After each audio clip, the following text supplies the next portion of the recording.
Rhysand is a completely abusive asshole in book 1. He invades Feyre's mind and sees her most private thoughts. Feyre has a broken bone sticking out of her arm and he grabs it and twists it. He's an asshole. He drugs her and makes her dance naked in front of Amaranthia's entire court. He's an asshole, sir. I know that.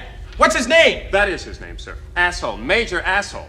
I didn't want anybody in this world to fall in love with this guy unless he had a redemption arc. You know, he needed to atone for this, to apologize for it, you know, to say this was wrong, I shouldn't have done that. It never happens.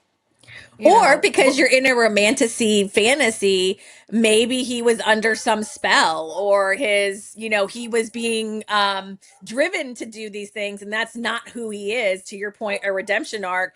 And none of that happens. We're just supposed to expect that, oh, well, he's hot. You're going to love this guy.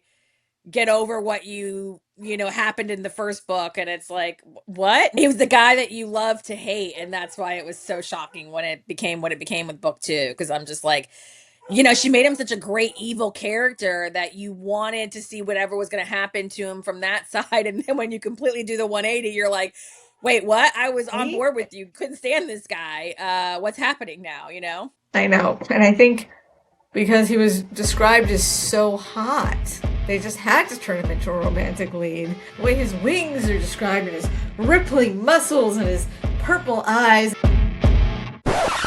Just because somebody's hot does not mean you need to date them. I don't know. I would have liked to have seen a redemption arc happen before anybody got with him, and there just wasn't one. It's why I can't get into dark romance most of the time. I know a lot of people love that genre. This kind of to me fits into that, right? Where it's like you look at the bad boy appeal, or like you said, that rippling abs, the wings, all of that, and so we gloss over the horrible things that he does because he's so hot. And that's what happens in a lot of the dark romance world, is that, and they call it, I guess, morally gray, which I think people can be morally gray, like you said, have a good redemption arc, something drives that.